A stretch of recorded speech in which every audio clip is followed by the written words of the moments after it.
Welcome to the Kitsap Literary Artists and Writers and its monthly author showcase. I am your host, Peter Stockwell, along with my friend and fellow host, Mark Miller. Today, we want to review our commitment to providing the best literary and artistic programming we can.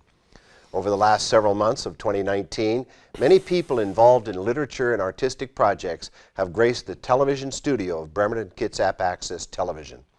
For the next hour, we will revisit the memorable interviews and events which have occurred through the endeavors of members of the Kitsap Literary Artists and Writers. Mark, I think we have entertained our audience with fantastic authors, editors, and publishers who provide this area with outstanding reading material, both fiction and nonfiction. I agree. As we continue to present authors and other individuals or groups, we want Kitsap County residents to get to know who resides amongst them and provides the entertainment readers want. Let's look at some of the people who have graced this screen and this great television station.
As you have seen, the variety of people within our region who write great books is vast.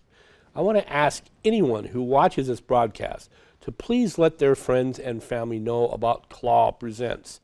Our mission is to expand the knowledge base of who writes, creates, filmed, and constructs the books, movies, and artistic materials for this local public. We also endeavor to be out in the public at various venues where you can meet your local authors and get signed books from them. This last year, several of us local authors participated in the Kitsap Garden and Home Show, Gig Harbor Arts Festival, the Bremerton Harbor Festival, the Bridge Blast, Kitsap Fair and Stampede, the Blackberry Festival, and the Kitsap Art Festival in Kingston. In October, which is National Book Month, more than 20 local and regional authors came into the Kitsap Mall in Silverdale each of the 4 Saturdays. We had a fantastic time interacting with each other and our readers. Many of us gained new followers, while others were greeted by old friends who had read our books. Let's take a look at our time at the mall. There we go.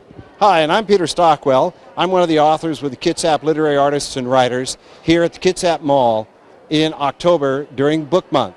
Come on down and meet your authors. We're going to be here every Saturday in October. Thank you. Button.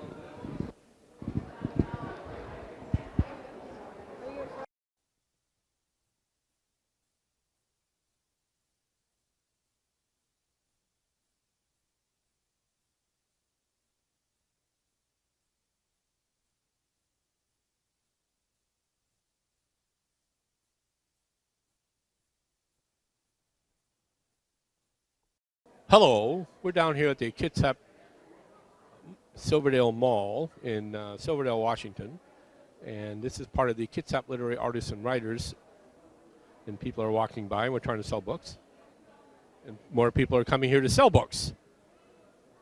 So this is part of an event that we're having every Saturday in October here in 2019, but Kitsap Literary Artists and Writers, we're a group that gets together and just helps each other learn how to publish. We're not a writing critique group. So what we try to do is we try to find venues where everybody can sell their books.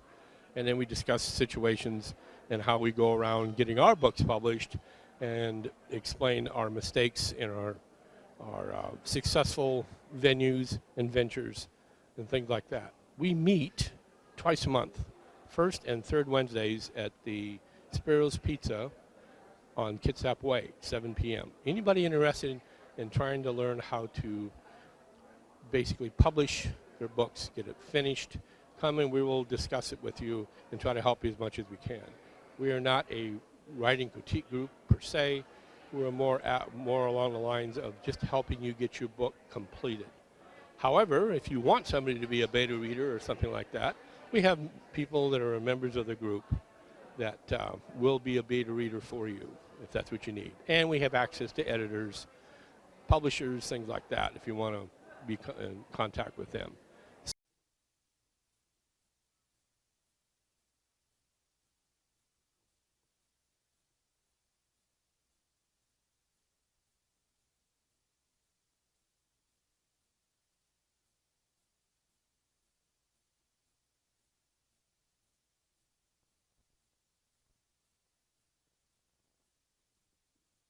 Let's meet who our authors are. Hi, I'm Denise Versino, and I have written 2 historical fictions with 2 more in the making right now. Hi, I'm D.L. Fowler, and I write historical fiction, especially on Abraham Lincoln's life. Hi, I'm Dave Martin. I write historical fiction. It's a mystery series back in 1600s, and historical fiction in biblical times.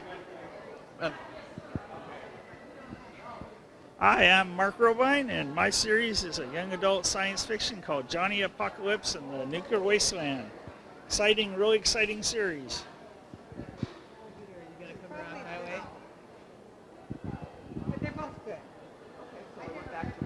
We're introducing authors, and we have here D.V. Burkham. Hi, I write thrillers with strong female protagonists. Kate Jones is the one where she starts out with making a bad decision, to go with the wrong guy. And then she steals his money and escapes him, and he chases her. So that's the main premise of that series. Hi there, I'm Joanne Chitani, and I write contemporary romance, paranormal and supernatural, and straight suspense with romance.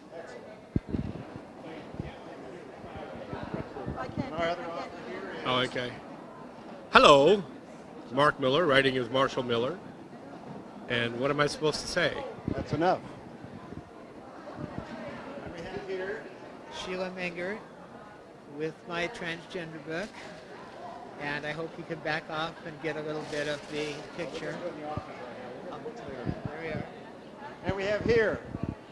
Hi, my name's Vic Morrison. Try it again. I hit the Zoom. Oh, my name's Vic Morrison, And you write? and I write a variety of things, from fiction to this particular book, which is prayers and poetry for a good. modern world. And you are? I'm Heidi Hansen. I'm 5'2" and I only know how to write short stories. Oh, that's funny. Aha! I'm Linda Myers, and I'm old, so I write historicals. Set in the 1890s. Yeah. Very good. Yes, chopped. Chopped liver. Hi, you are? I am Diane Gardner. I write as D.L. Gardner, and I do mostly fantasy. And I have one historical fiction book as well. Very good. Susan Lampe, And you are? an author. Who writes? I write memoir, poetry, and I have a book about a butterfly that's inspirational. Very good. All right, Mark, let's look at some of the other people who have graced our screen here at the Bremerton Kitsap Access Television. This is in Chapter 5 of Orchids of War. And just as a little bit of background, Jack Huntington works for the FBI. And Billy is has entered a competition. They actually had at the University of Washington in the summer of 1941 a competition for languages. And Billy entered the one for the Japanese language. But you'll wait and see what happens here. So she's in taking the test in Suzzallo Hall as this happens. Jack Huntington crossed the hall to the test room with his assistant David following. They slipped silently into the shadows at the rear of the long room and stood observing the backs and bent heads of the anxious competitors. Jack had arranged with the professor that the test be administered to these 12 hand-selected students. He had thought the competitors were 10 men and 2 women. The professor had proclaimed Billy as head of the class, but Jack had mistaken her name for that of a man's.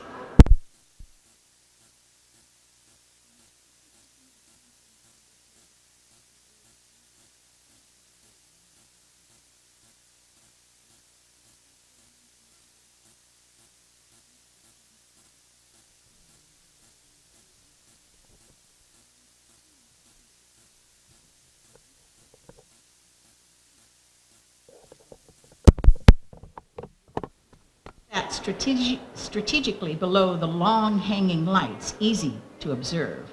However, Billy sat in the back, dimly lit. Stealthily, he started down a side aisle, keeping his bad eye, his right one, in as much shadow as possible. In their earlier conversations about the selection of the competitors, David had tended toward Ruth, who sat in the front row, her heavy chest barely concealed by the low cut of her blouse. Jack smirked. Ruth, with her revealing attire, was certainly more to David's personal liking. Phyllis, who occupied the seat in the third row, had a twitch, and upon closer examination, her caked-on makeup barely concealed the scars from her acne. The 9 men who rounded out the other contestants were of no interest to him. He headed to the back of the room, where he remained in the dark, observing Billy. Her short-sleeved summer blouse exposed long arms, her hands steady as she quickly worked through the answers. She appeared lithe and athletic, which only added to her qualifications. She looked to be a bit taller than he would have liked, but her legs were long and muscular with good ankles, a plus. Jack circled one more time like a shark just off in the perimeter. He had to be certain. So much depended on his choice. When he stepped into the light, he stood above Billy's table. He reached for the purple silk object. Before he had it off the table, Billy's deep blue eyes snapped in his direction, unfaltering, daring. She did not flinch at the black patch shielding his right eye, or the slight scar that christened his skin above and below the patch. He watched her intently. She returned his stare. The hand she held out to retrieve her object had no ring that bound her to another. He let the fan fall, and she caught it before it hit the hardwood. He turned and headed for the door, with the irritating David at his heels. Elated, Jack pushed through the ornate door into the hallway. The girl with the sea blue eyes emerged his choice, pretty, smart, and fearless. He smiled. She seemed outstanding in all aspects, and by nightfall he would know everything about Miss Billy O'Shaughnessy. The purple object had made the choice for him. Unfortunately, she would not win the competition and the professed trip to Japan. He would see to that. So that's how he selected Billy, to be the one who he would employ then. Not really employ, he'd trick her into being and coming to his side. Because what I did was I made Billy not only love the Japanese language, but her best friend was Japanese. So she's got conflict right off the bat. She doesn't really want to become a spy and have to spy on her Japanese friends.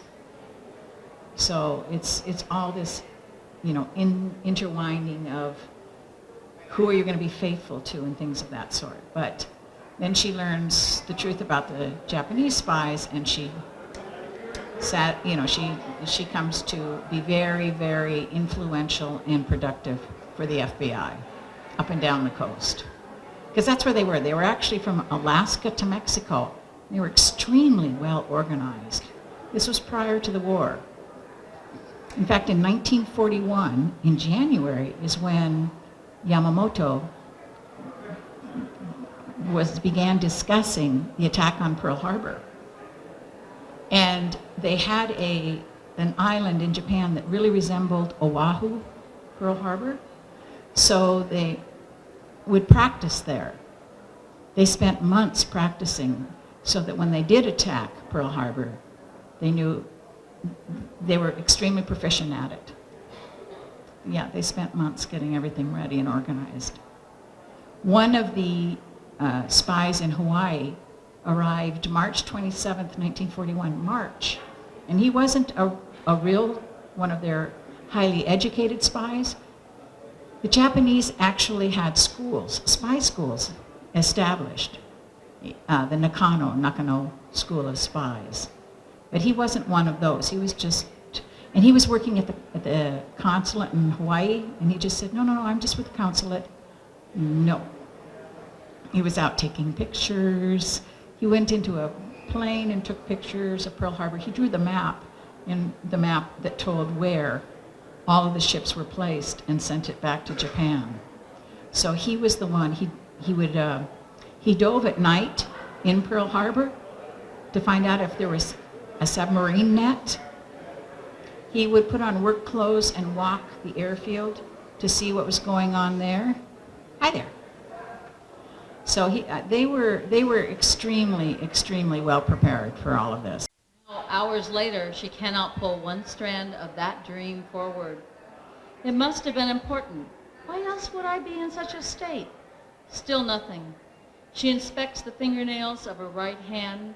Satisfied, she looks over the nails of her left hand, noting that the polish has scuffed off the tip of her forefinger, the F, R, and T finger.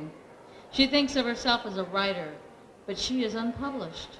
She ventured into this career choice when she moved to this house by the sea, left to her by an aunt. It seemed like the perfect setting for a writer. The tick-tick of the minute hand is the only sound in the room, reminding her that time is slipping by. She stares at the page where the character Miranda waits for action. What was the plot? Where was the next turn? What was the dream? It's her habit to rise early and write. She has written nothing today. She shakes her head and decides to start the day over and heads to the shower. 30 minutes later, she returns to the keyboard. It's warm. Sunshine illuminates the room. She adjusts the blinds and stares at the blank page. Suddenly, the room is intolerably hot. She licks at beads of perspiration on her upper lip. The taste of salt pleases and alarms her. She rises, leans across the desk to open the window. It moves only an inch. She readjusts her feet, leveraging her strength, and hefts the window up. Ow! She lets go of the window, falls forward, her hands on the desk. She holds herself there, pressing upward into her shoulders, lifting the strain off her back. Her hands rest uneven on the piles of unfinished stories. Here is the mystery where Detective Lawrence has cornered the potential killers in the darkened room and waits for the clue that will identify them. There's a love story where the heroine is a mysterious healer who is whispered to be an angel. The science fiction trilogy about colonization and the faux biography of her relative pioneers in Montana. So many stories, they're relative unknown.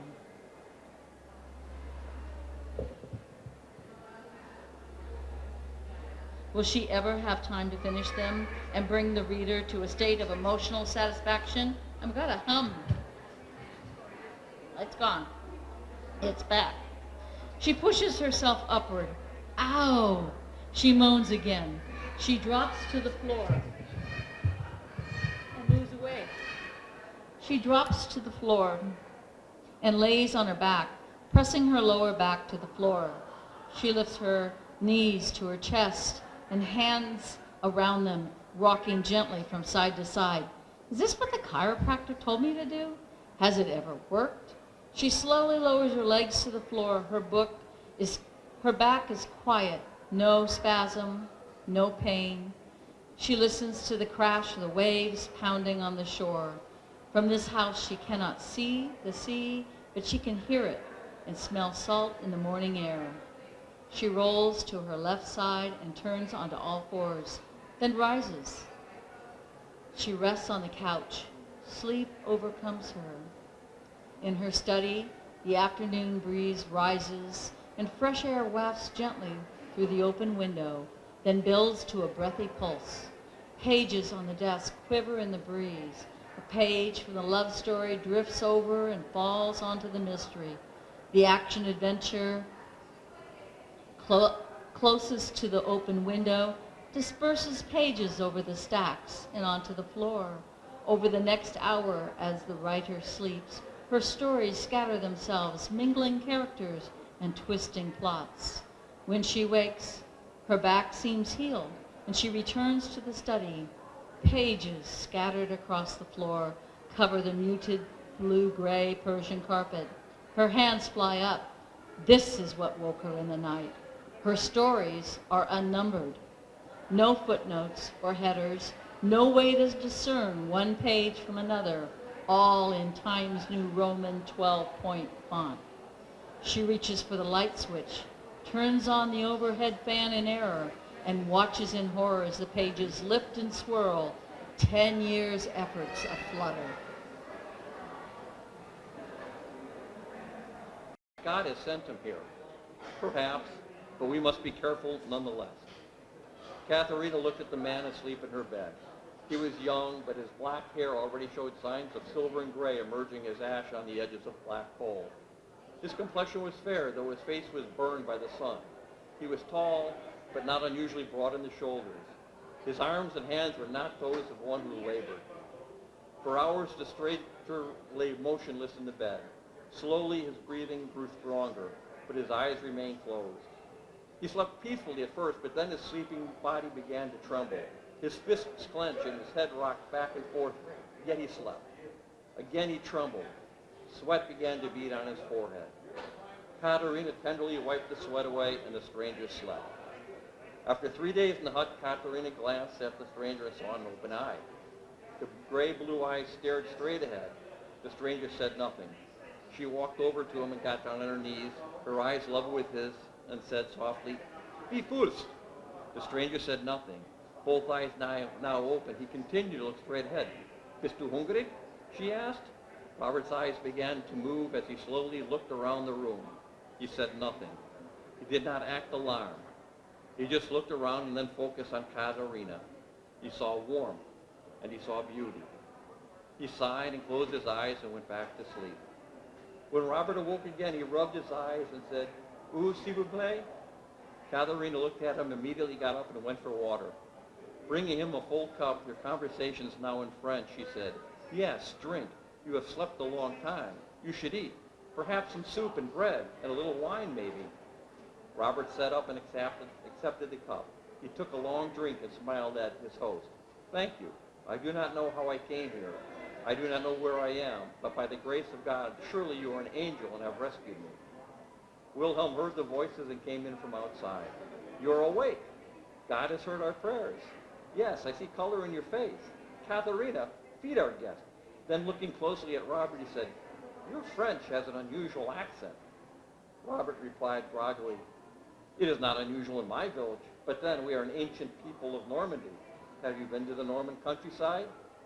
"No, of course, I have only heard the speech of merchants." Robert attempted to stand, but immediately fell back onto the bed. "Easy, my friend," Wilhelm said. "You are gravely injured with wounds to your head and your leg." Robert ran his hand over the back of his head. Pain shot through him as he touched the concussed area. Wilhelm watched him wince, and he said, "Some skull bone was grazed, and there was much bleeding, but there was no musket ball. Your leg appears to have been crushed, stepped on, perhaps by a horse. I do not think it is broken, though some flesh has been torn." Robert looked down at his bandaged leg and then raised his eyes to Wilhelm. "Surely a surgeon could have done no better. Thank you, sir, and thank you and your wife for your mercy to a stranger." Katerina looked at Wilhelm. Wilhelm answered, "Any Christian would do such a thing. If you are willing enough, tell us how you came to lay outside our hut." Robert answered with unintended honesty, "In truth, I do not know the source of my wounds. I did not see my attacker." Wilhelm nodded. "Your wounds show your attack came from behind. It seems you crawled for some time, for brambles tore your clothes and they are covered in soil. I found a sword in your hands, but other weapons of soldiery were not with you." Robert snapped. "Should a man not wear a sword in these troubled times? Does a sword make me a soldier?" Then, seeing Katerina with steaming bowl, he smiled and said, "Ah, soup. Yes, thank you. Katerina, was it? It smells so good, I must taste it." His head now clear, Robert looked at Katerina, an attractive young woman, tall with light hair and blue eyes, but it was the warmth and honesty of her smile that caught his attention. Robert turned to Wilhelm, a serious young man about his age. He was no taller than Katerina, not a tall man at all. A peasant's cap covered his brown hair, but he felt Wilhelm's inquisitive brown eyes watching him closely. Katerina spoke, "Eat slowly, and the bread also. You must recover your strength." "Enough questions, Wilhelm. Let the poor man eat." Wilhelm smiled. "Of course, Katerina. There will be time for questions later. But tell me, sir, what shall we call you?" "I am Robert," he replied as he ate his bread and soup. "Welcome, Robert. I am Wilhelm, and this is this is Katerina, who looks after me." Robert looked at Wilhelm and then Katerina. He caught the tension in her eyes and at nodding at each,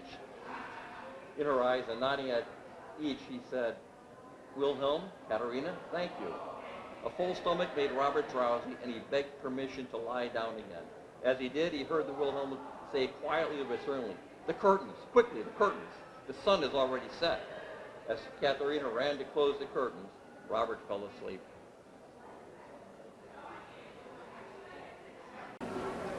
Hi, my name is Vicki Morrison, Vic, and as a child I was raised by my grandmother, who was a fundamentalist preacher, small in stature but very, very large in personality. Subsequently, when I grew up, I learned that I love to write about women with strong personalities. So today I'm going to read to you something about a woman who became Queen Guinevere. Guinevere the girl, a fierce 14-year-old with tomboyish tendencies. Good word, Kayla, exclaimed King Leodegrance.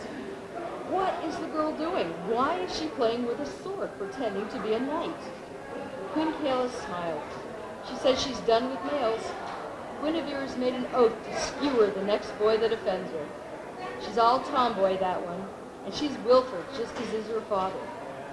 She's foolhardy, that's what she is. She's acting like a commoner, not like a lady, and definitely not like a princess. She'll think herself hard done by if she cuts that nose from her beautiful face, and that's just what's going to happen if she keeps this up. She's a teenager now. It's past time for her father to step in and set her straight. Kalia barely looked up from her needlework. She was of the opinion that Guinevere should be able to stand up for herself. However, since it was never good to contradict a king, she just said, "Of course, dear, you do that." As Leodegrance stalked off, Queen Kayla rolled her eyes and sighed. "Princess Guinevere!" Leodegrance roared as he neared. "Daughter!" Guinevere startled and turned quickly, sword blade stopping within an inch of her father's nose.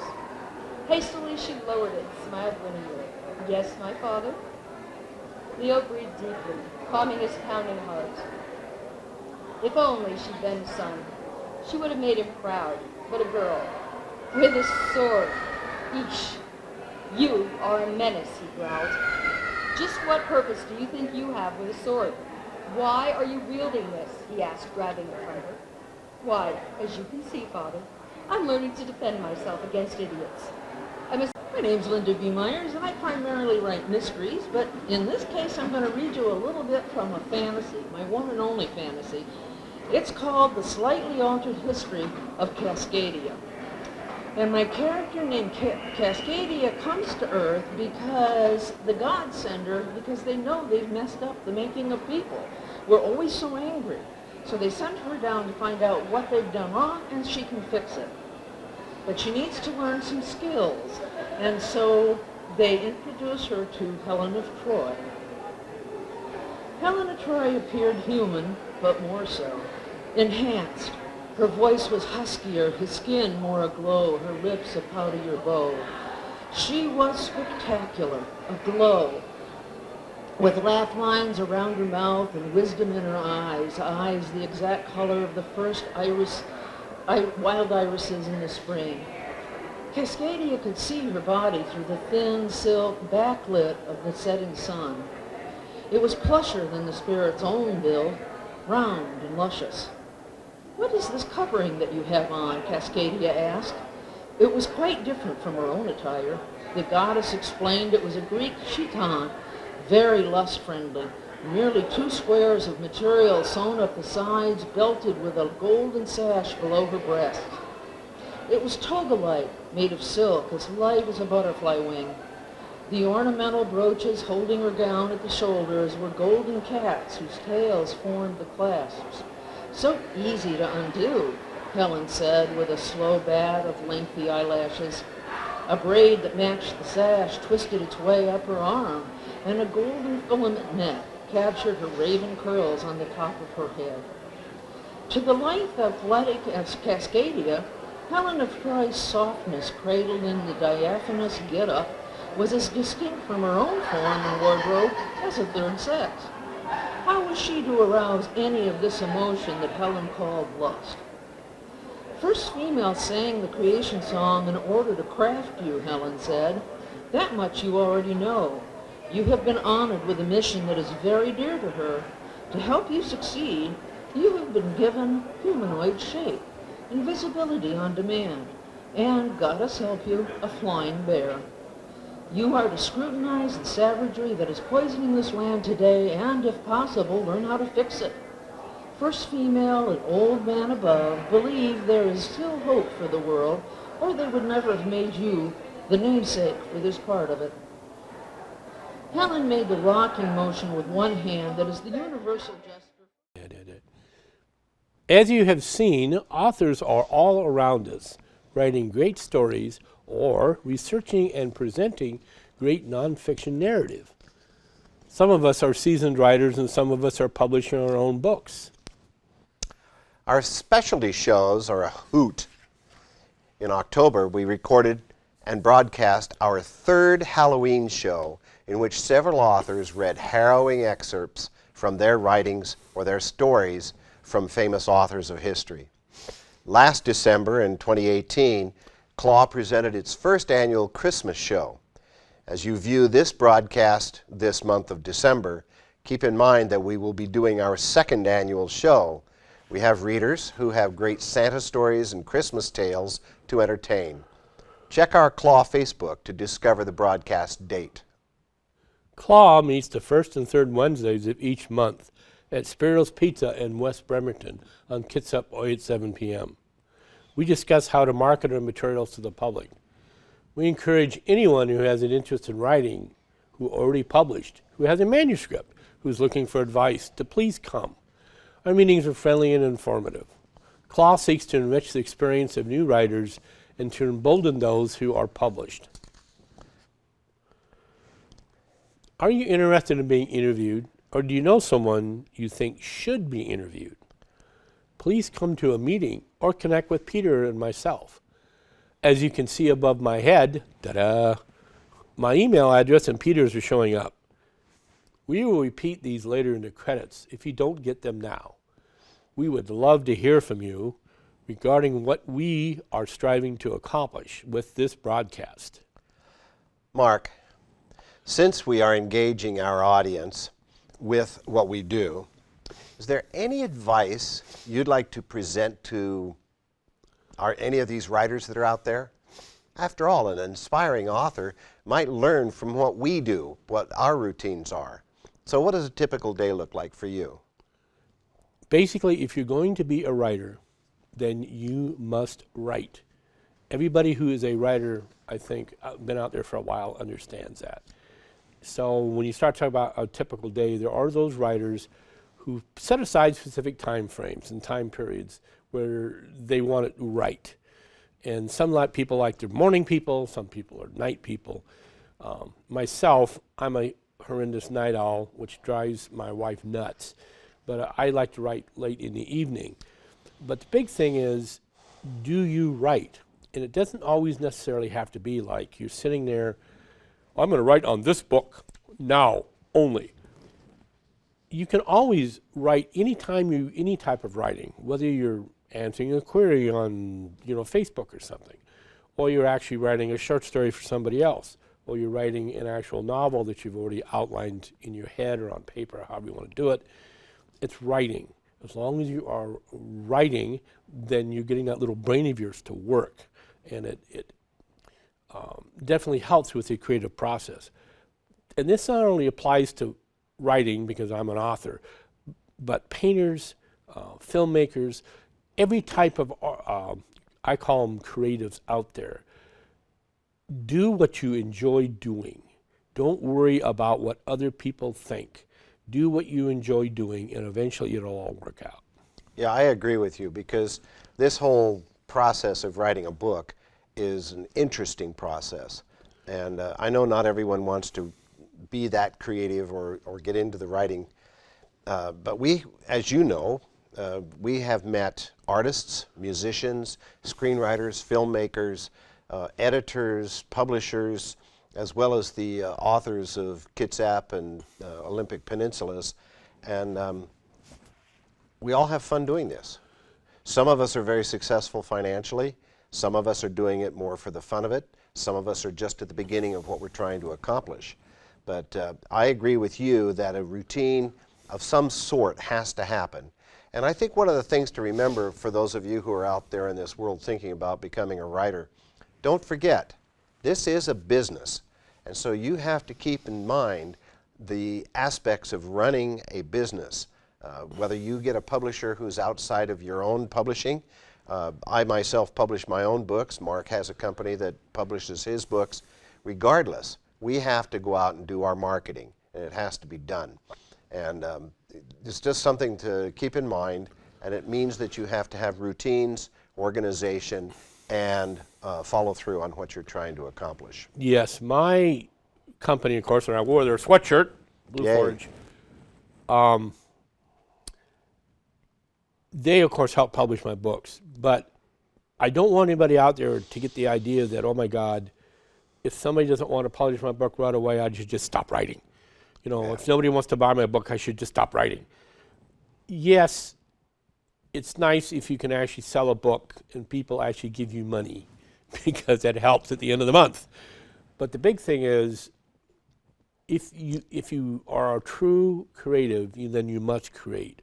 Whether it's painting, whether, like I said, with filmmaking, whether it's writing, just do it. Tastes change. I always like to tell the story that Edgar Allan Poe basically died broke. And then he was discovered a few years after he died, and now one of the most famous authors. A famous horror writer, H.P. Lovecraft, died basically broke. Every year somebody's putting out a new movie now based on one of his characters. And he's become like this classic, you know, horror fantasy type of individual. One thing that I really want to also push out there is, if you guys have any short films you want to bring in, we're more than willing to show those on this, because I think a lot of people think, well, you just want people to bring their books in or talk about what they film or stuff like this. No, part of it also, because this is a visual art. Well, we're on TV, so if you've got a short film or something, bring it in. Jolene Bartlett came in. She's one of our authors, but she did these excellent short films on horse rescue and also using horses to help people that have had extreme trauma in their life. And it's called, I think it's Hoofprints of the Northwest. Yeah, I think that is correct. Hoofprints or Hoofbeat. We don't have. We just have her books. We just have her books, but we don't have her name of. Anyways, her name here is. Well, she writes under Lorraine. She writes under Jolene. Bleh. I'll let you go ahead and pronounce Lorraine. it. There we go. She also is on Facebook under Jolene Bartlett too. But she produced this excellent film on, like I said, the use of horses to help people that have been traumatized, people with severe handicaps and disabilities. Good. Well, one of the other things that's vitally important is our getting out there is, if we find that there's a book club or other organization, a library or a store that wants to invite an author to speak, please contact us. We can forward your interest in them to whomever needs to be contacted. Again, our emails are flying up above us, so you can connect with us. Also, our Facebook page has more information, and we'll make sure get that contact information is in the credits. I'm the one that usually handles the Facebook page. So if you have any questions on that, also I'm more than willing to answer questions like on Facebook. Yeah. You know, PM me, whatever, and we'll get the information out there concerning any CLAW projects, etc. What kind of book projects do you have? Well, I'm kind of delving into your field of science fiction. My latest book is going to be about 60 years in the future. The world is going through a dystopic type of situation. Things are not going well. Governments are weaker. We have wealthy people taking over. And we have artificial intelligence that has now at least produced manageable, shall we say, humanoid entities. So I'm having fun with it. It's way out of anything I've done before. It still falls within the mysteries, but it is science fiction with the artificial intelligence and basically the collapse of human freedom. Well, all right, now you have a few irons in the fire as well. What are you doing? Well, before I do that, once again, let's reiterate. Peter's writing, he's trying to expand his writing into maybe something a little bit of a different genre. Don't feel like you as a starting out writer or any type of creative that you're locked into just one genre. Do what you're comfortable with, do what you enjoy doing. Don't let anybody else tell you, oh, you can't do that, because there's always going to be naysayers out there. Yeah, and that's one of the things too that I have heard. I happen to be writing this next series under the name of P.A. Stockwell. I've heard you put initials in, and that kind of helps you a little bit, Yeah. or at least neutralizes whether you're male or female. My other series was written with my name, Peter Stockwell. I have heard that sometimes in the publishing world, they don't want you to use your same name in different genres because it can be confusing to the readers. I personally think you readers are smarter than that and can figure out what we're writing and can enjoy whatever kind of genre we happen to be writing. For instance, if I decided to write Westerns, I don't have to be changing my name to a cowboy name. I just simply would write, and you can enjoy that. If I want to write romance, I will not change my name. I will just write under the romance. And I think that's something that anybody out there who's wanting to write, just keep writing. Just enjoy, have fun with it. That's the most important aspect of this. There was a well-known writer in the past, and they made some movies based on his works. His name was John D. MacDonald. Little known was he wrote all these mystery thrillers. He then he wrote 2 science fiction novels that did okay, even though they're completely out of genre, because the guy had a good writing style that his, like you said, his fan base liked. So it didn't matter what he was writing. They just enjoyed reading what he wrote. I think one of the best examples of this is J.K. Rowling, who wrote all the Harry Potter stories. And then she decided to write another style of book that was outside of the Harry Potter series, completely different. She changed the name on the book. Did not do well until they found out it was J.K. Rowling, and then the book took off. Exactly, So because people... They knew the author, they trusted the author. The material could have been different. They didn't care. The readers wanted to read J.K. Rowling. Yeah, because they liked her style. They liked her style of writing. Okay, And so let's go back to what you have. oh, why? Let's just keep... We can just keep bloviating all day. Yeah, but I like your irons and your fire. And I know you've got quite a few in. I went ahead and finally got published. My Blue Forge Publishing helped me find somebody to do it. I had a book that I wrote about 3 years ago based on my experience as a criminal investigator in the federal government with Immigration Customs Enforcement and U.S. Customs and a bunch of other alphabet agencies. And it's called Jade Eyes, and so I wrote it on human trafficking. Did a little bit of a twist at the end, maybe make it a little bit X-File, maybe at the end. But it's out there under my name, and I didn't want to change my name because, like, as far as I'm concerned, like I said, it shouldn't matter what you write. People are either going to like your style or they're not, and I'm not going to worry about it. Yeah, I agree. You know? But in addition to that, working with my publisher, Blue Forge, there's going to be a bunch of story anthologies coming out where Blue Forge is having all of us authors write on some basic prompts about various subject matters, which I think would be very interesting. Most of the stories I write, of course, usually wind up having a little bit of a science fiction twist because that's where my brain works, or doesn't work, depending on how you look at it. So a little bit of a twist in science fiction. She just put out a real quickie, I'd call it a horror anthology called Unnerving, where all of us wrote a story in there. I've got a story in there about April Fools, and some other people have other stories. Each story was based on a specific month in the year, and she's going to try to do that again next year. But there's a whole bunch of anthologies coming out.